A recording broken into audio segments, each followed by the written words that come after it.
Hello, welcome back to Aetheral Space 2.10. It's time for the 2.10. What happened last time? Yeah, we did it. So the recap for last time. So in the last chapter, it mainly focused. So Dragon and Bruno apparently watched. They saw what happened to Dian when Samael incinerated him, and then they went off because Bruno was like, "We gotta go, Dragon." And most of the chapter was kind of dedicated to sort of Samael interrogating Helga and kind of basically building him up as this really cruel, evil bastard. And then it kind of ended with one of his automatics finally finding the two as Serena fought it off, and Bruno was like, "We gotta do shit, Dragon," and then it ended there. He has a plan. Dragon, I've got a plan. Goddamn fate. So yeah, I'm really excited to see where this goes. We got another 6-page here. Solid. So let's dive into it. No words had to be spoken. The ideal strategy was obvious. Dragon came in from the left, Serena from the right. The automatic's eyes moved independently to follow each of their movements, its body staying low to the ground, almost animalistic. It was poised, ready to defend or attack at a moment's notice. They didn't have the time to pummel... So do automatics work with the inverse law of ninjas? Yes. No. So the idea being if there's 30 automatics, they're gonna get wrecked, but if there's 3 automatics, they're fucking immensely powerful. Depends on the what kind of automatic it is. So yeah, exactly. I assume the ones deployed in smaller numbers are the more powerful ones because they're more expensive. They didn't have the time to pummel this thing like they had with the Ruin Guard, nor the manpower. Thus, they needed to disable it quickly and efficiently. I wonder, could you short-circuit it with Aether like electricity? Well, it just looks like electricity. It isn't actually electricity. Okay. The best way to do that would be to remove or destroy the automatic's power source. Running around the automatic's right side, Dragon looked it up and down. This kind of metallic skeleton... Left side. Left side. Dragon looked it up and down. This kind of metallic skeleton look wasn't standard for Supremacy Automata, so it was probably a custom model. As such, he couldn't depend on any half-remembered schematics he'd run across during his time in the admin corps. With a humanoid model like this, the usual expectation would be that the power source and the rest of the vital systems would be inside the section emulating the ribcage, so they definitely weren't there. Most likely it'd be containing non-vital systems. The only other part of the automatic with room to hold a power source was the skull. That would be his target. The joints connecting the body and the head, then. He'd attack that point repeatedly. Once the head was disconnected, the body would stop moving as well as a matter of course. It wouldn't be easy, of course. He'd need to come up with a suitable strategy and execute it perfectly, while sustaining the minimum amount of damage. Oh my god, he's thinking of it like a JRPG. I kinda dig that. From what Dragon had observed, there were 3 primary methods of attack, none of which seemed to have especially good chance. 1. Run straight at it with a frontal assault and provide a distraction, while Serena attacked from behind. This wasn't an ideal plan of attack. Not only was there a non-zero chance of him getting shot with the automatic's remaining good arm, there was no guarantee that Serena would be able to execute a solid attack in her current state. Still, success was possible. 2. Serena ran straight ahead and drew the enemy fire while Dragon attacked from behind. While Serena could probably normally handle deflecting or dodging projectiles from a single opponent fairly easily, that didn't necessarily mean that she was in any condition to do it right now. If she wasn't, the automatic could just dispatch her, turn around, and finish off Dragon. Besides which, Dragon wasn't sure he had the strength to tear the automatic's head off in the first place. Not the best plan. And then there was the third plan. A simultaneous attack with the intent of confusing the enemy response and overwhelming them. This was a bad plan. Not only was it extremely likely that the automatic systems could more than handle the concept of 2 attacks, it was almost assured that one of them would be injured, maybe killed in the process. This was the kind of plan you came up with as an example for what not to do. Needless to say, doing this was completely out of the "Mr. Hadrian!" shouted Serena, charging forward with her grass sword in hand. "Now! Simultaneous attack!" "Idiot!" Dragon screamed internally, charging forward all the same. The automatic whirled around to deal with Serena first. Its onboard systems were able to gauge the different levels of threat then. It raised its good arm and fired off a burst of blazing orange plasma, the projectile leaving a burnt trail in the grass as it surged towards Serena. Serena span, deflecting the shot with the grass sword she held in one hand, while tearing out a new chunk of grass for the other. The grass sword burst into flame the moment the plasma came into contact with it, and Serena let it scatter to the wind. Oh, that's so cool! I imagine she's blocking it, and lights up, and in the same fluid motion, she's just releasing it into the air. Oh, that's so cool. I want that animated. turning her new bundle of grass into a replacement at the same time. The automatic didn't just focus on Serena, however. At the same time as firing on her, it swung at Dragon with its damaged arm. The limb wasn't capable of complex movement in its current state, so the automatic used it as a blunt weapon instead, aiming right at Dragon's head as he ran in. Just like when he was fighting against Skipper, Dragon didn't have any time to worry about dignity. He threw himself to the ground, almost landing on his face, feeling the metal limb pass over his head. Serena swung her grass sword, and the thing lashed out like a whip, snagging the automatic's left arm on the damaged joint. It was like a fishing rod hooking a fish. She bit her lip, and her arms erupted into bright flashes of violet aether, infusing them with as much strength as she possibly could. Then she tugged. Then she tugged, and there was the sound of tearing metal as the automatic's left arm was fully severed. It clattered to the ground, fingers still twitching weakly. The automatic didn't even glance at its severed arm, the advantage of a mechanical fighter, Dragon supposed. Instead, it continued its defense, letting loose a flurry of plasma fire at Serena with its good arm, doing its best to keep her at a distance. Serena darted backwards into the long grass to avoid the plasma, and from there on the only sign of her movement was the very slight rustling of the undergrowth. Dragon's blood turned cold, his eyes wide. "Idiot! Idiot! Idiot!" The words were like a looping alarm bell in his mind. "Now it's gonna focus on me!" And focus on him it did, even as it fired wildly into the grass with its good arm. With a downward snap of the automatic's neck, the shining blue orbs shining... I assume just inside its sockets would be better. Oh, yeah. The shining blue orbs inside its sockets staring into Dragon's eyes. Oh, Dragon's here. Oh, thank God, Dragon's not alone anymore. Serena was no longer a reliable target. You won the psychological battle against it. People don't realize this, but just like Bruno and Serena are in one body, Dragon and Dragon are also in one body. Dispatching the target in front of it was without a doubt the most logical option. With blinding speed, the automatic raised its left foot and brought it back down again, aiming to stomp right on Dragon's chest. Thankfully, he was fast enough to roll sideways out of the way, and the metal foot came down into the soil, embedding itself in there a little. Still, it wouldn't take much effort for the automatic to pull it free. He'd have to act fast, then. Dragon whipped his hand out, grabbing hold of the automatic's leg, specifically the part corresponding to the human ankle. Calling upon his aether as much as he could, he squeezed, doing his best to crush the limb in his hand like a can. The metal creaked, just slightly, but it didn't bend in the least. A growl of exertion erupting from his throat, Dragon refocused his efforts. If spreading his aether throughout his body meant that it wasn't strong enough, then he simply needed to be more selective in his efforts. Oh my god, he really is Midoriya. Dragon squeezed his eyes shut and focused, trying to block out the sound of the automatic firing after Serena. Painfully slowly, he drew back the aether that was coating his entire body, and forced it to enhance only the hand onto the automatic's leg.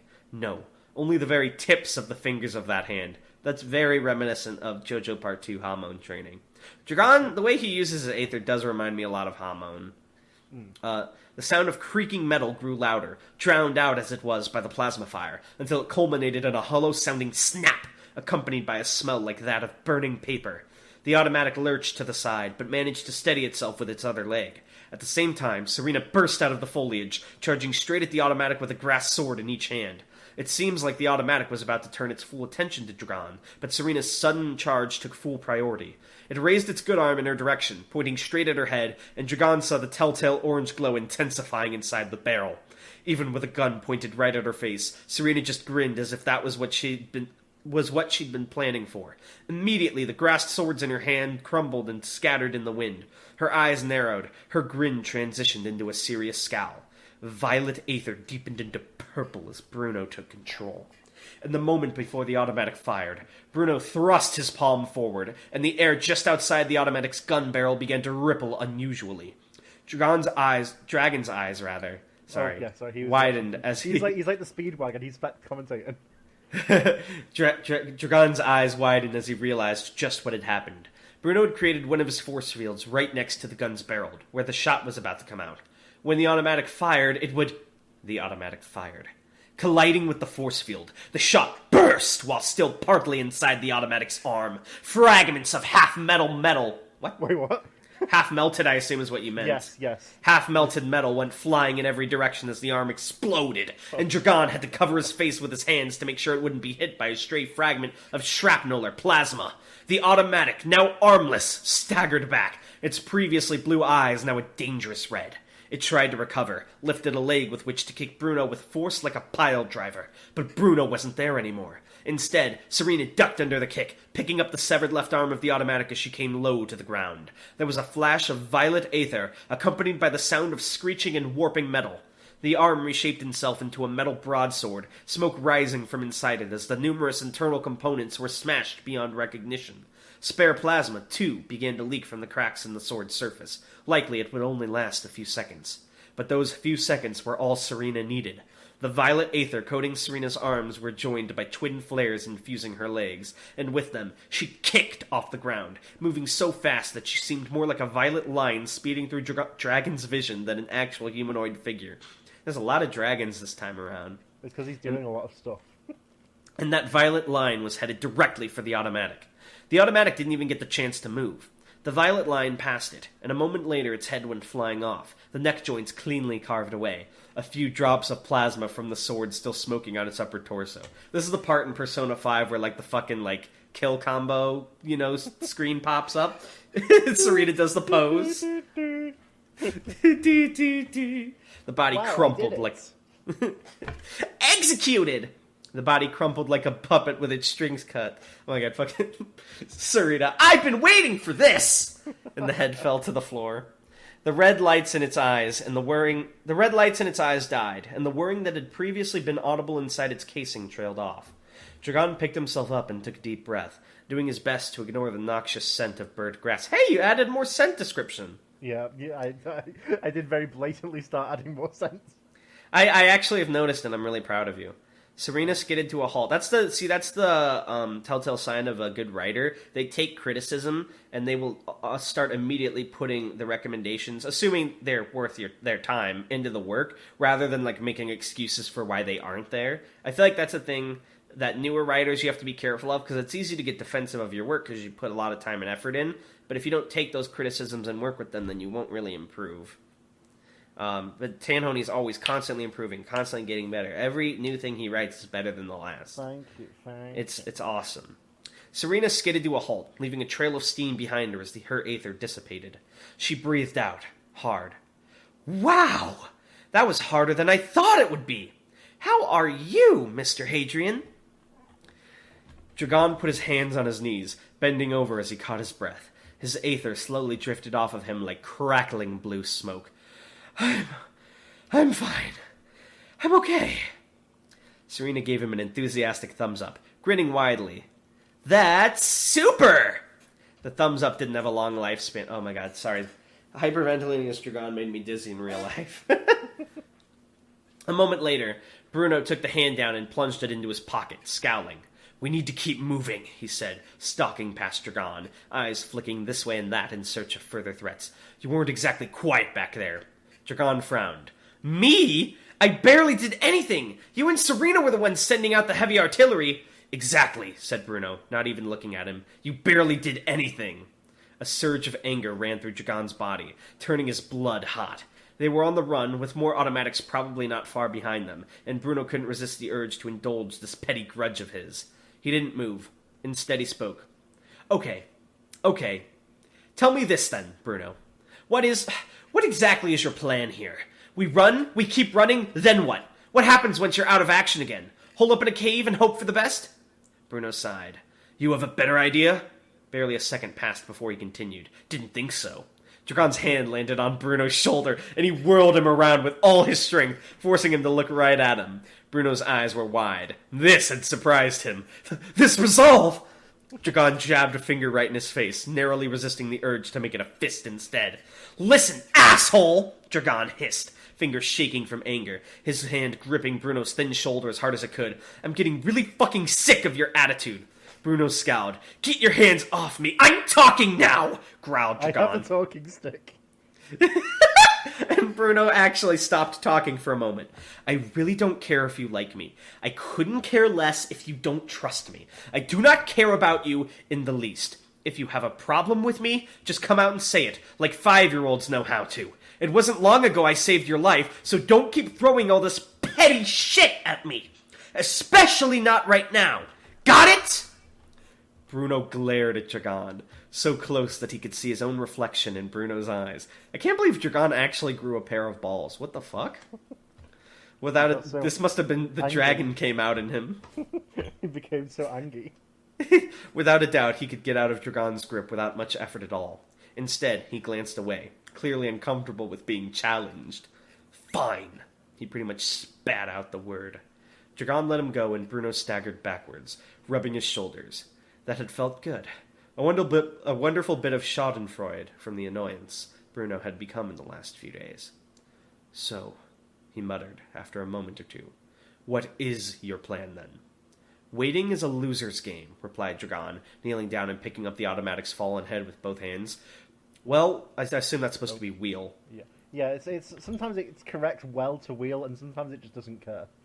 We'll come up with a strategy, isolate that special officer, and take him out ourselves. Bruno raised an eyebrow. And how exactly are we supposed to do that? Excuse me. Dragon smiled grimly, looking down at the skull in his hands. It was the latest gear for his clockwork in progress. We know our enemy. Ooh. I really hope in the next 2 chapters we read, we're going to see what goes down. So, if this hadn't been established as, like, make a plan and ambush him, I almost expected at the end, after they defeat it, fucking Samael would come in clapping, like, bravo! Good show! For that. That'll be 10 million credits, Dragon. Oh, you can't afford it? Well, I suppose your lives will do. I'll extract every organ for the utmost profit. That's my Samael impression. Okay, so my question for this week to you guys is, who do you like better, Dragon or Dragon? Please comment down below who your favorite is. For me, I thought it would be Dragon, but I'm starting to think I'm a Dragon guy. He's mysterious. He is. How do you feel, Tanhony? Fantastic. Aww. I feel fantastic. Do you remember that? No. What are you doing? Hey, hey. Oh, do you really not know that? I have to show you that after we finish this then. Okay. Alright. Bye, everybody. Bye.